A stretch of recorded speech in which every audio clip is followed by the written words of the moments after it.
Hello. Today, you will hear a story with an interesting plot. When I got home, my wife wasn't there yet. I looked at my watch. It was almost 10 o'clock at night. I wondered where she was. Natasha had been coming home late lately. She either stays at a friend or at work. I didn't pay any attention to it. You never know what could happen. But today, I thought about it for some reason. Maybe after there was no food in the fridge. Natasha had stopped cooking for a couple of months, but I always found something to eat. I sat at the open window and looked at the starry sky. A car rumbled under the window. The door slammed. My wife arrived. It was very late tonight. And sure enough, a few minutes later, the front door lock clicked. And silence. Usually Natasha announced her arrival loudly, but today silence. Into the kitchen without taking off her shoes, my wife walked in. Hello. Hi. There's nothing to eat at home. Maybe we'll have dinner in a cafe. I said in a calm voice. I didn't want to approach Natasha for not cooking dinner. Let's give ourselves a little celebration. I went over to my wife and put my arm around her waist. We haven't been on vacation together for so long. I tried to kiss her, but she pulled away. We need to talk. Her tone did not bode well. Did something happen? As a presentiment of some, not yet clear trouble, my heart began to beat fast. Is there a problem at work? My wife sat down on a stool. I'm leaving you. I beg you. Let's do without the scandal and showdown. I fell in love with someone else, and I want to be with him. You've been a good husband and father all this time. It's not about you. A man has to be happy. Natasha looked at me guiltily. I'm sorry, but I can't do this anymore. From the surprise, I was speechless for a while. My heart sank into my stomach, struggling to keep up a steady beat. Natasha, what about me, the children? I wheezed in a voice that was not my own. What children? She said suddenly and angrily. The kids are grown up. I'll explain everything to them myself later. They will understand me. I've been a housekeeper and a laundress and a nanny for almost 40 years. For all of them and for you first of all, I've stopped being a woman. I've forgotten that. I too can be loved, and I want to love and be loved. Natasha, haven't you ever had enough love? I said quietly. I met a man and fell in love with him. I'm going to him now. Natasha stood up. Wait. I looked at my wife. How long have you been dating? For 6 months now. But it can't go on like this. I'm tired of lying to you, so I finally made a decision. It would be better, more honest, at least. Natasha took out a pack from her purse and took out a thin cigarette. That's the news. My wife smokes. And who is your new man? I try to keep my emotions in my fist. He's an artist. Very talented. Natasha flicked her lighter and looked at me. Not that. She didn't finish. But her eloquent look told me a lot. It was strange. She always didn't care what I did. She regarded my writing as child's play. It's what makes money that counts. It was a proposition to which many, if not all, women would have subscribed. I caught myself thinking about some nonsense.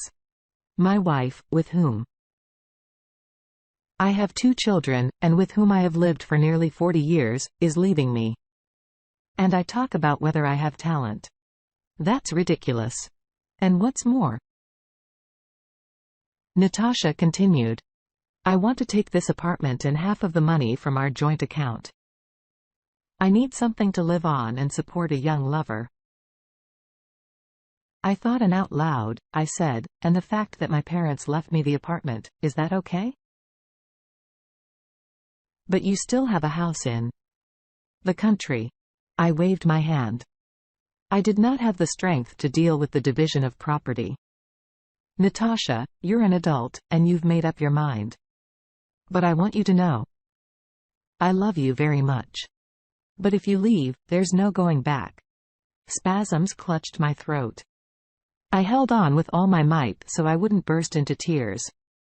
Don't be fooled. It will never happen, she said coldly, and arrogantly picked up her bag and left the kitchen. The front door slammed. I looked out the window and saw her get into the car. There was a silhouette of someone on the passenger seat. Natasha leaned toward him, and it was clear to me that they were kissing. It seemed to me that Natasha was well aware that I could see them and was doing it on purpose. To make it hurt even more, after a few minutes, the car drove away. I got married quite early at the age of 20. In my 4th year at the institute, Natasha was 1 year younger than me. Our first year together, we had a son. 9 years later, a daughter. Immediately after college, I went into the army as an officer. They paid good money there, so Natasha did not work. She spent all her time with her son and daughter. My service went well and I stayed on to serve in the army. I graduated from the academy and in front of me loomed excellent career prospects. But these were the troubled times. They started sending me on long business trips to hot spots. On one of those trips, I got a serious head wound. I was hospitalized for 4 months until finally I was sent to the medical commission to decide my fitness for further service. The commission came to a sad conclusion. I was not fit for further service. I was given a pension certificate and a wounded pension for all the good that I did.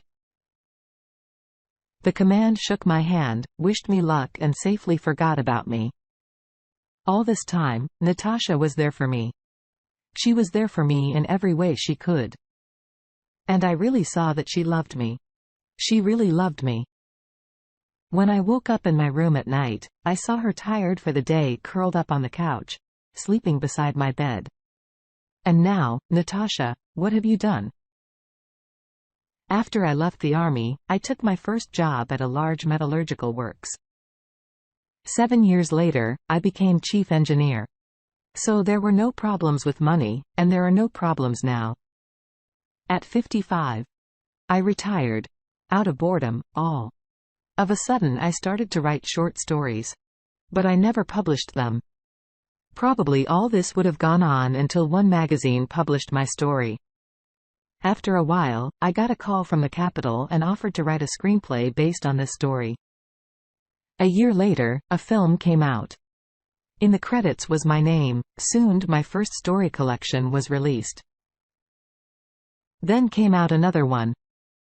Finally, a solid publishing house signed a contract with me and I began to receive substantial royalties for something that nobody wanted to read before. All this time, I had no reason to approach Natasha. At least never once thought that she was not faithful to me. The children have long since grown up. They both had families of their own, and now we had grandchildren. We lived well. At least I thought so. Throughout our marriage, I never once raised my voice at her. I never refused her anything. I enjoyed giving her gifts. She had a dream to drive, and I bought her a car with my first fee. I loved her very much. We didn't have any intimacy problems with her either. I bought an old log house outside the city near the woods, on the shore of the lake, and was going to live in it the rest of my days with the woman I loved. They say women live by emotion, not reason. When she says she loves you, don't doubt it. It's true. She really loves you. In that moment, but that doesn't mean at all that she will love you tomorrow. There are no women who love you. It's your turn. Only naive idiots like me don't understand that. The relationship between a man and a woman is finite. Looks like my time is up. It's the other one's turn. Women's logic is a strange thing. I think women themselves are sometimes not able to fully understand it. I looked for a long time into the dark square of the window, as if I wanted to see there my future fate. What was there to see? With my wife gone, my soul became empty. Only half of me was left. How do you have to fall in love to leave your husband with whom you have lived for 40 years? When were you sincere, Natasha? Then when you nursed me, or now, when you ruthlessly, without hesitation, left me for another? In the morning, I gathered my things and called Natasha. I held the phone for a long time until I heard her sleepy voice. I had vacated the apartment. How do you pass the keys? I wanted to finish the conversation quickly. For some reason, I didn't feel comfortable talking to her. So soon, she protruded. Put it in the mailbox. You didn't have to rush off like that. You could have just. I did not hear the rest and hung up. How thoughtful. For me, it is already the past. Dear listeners, please like and subscribe to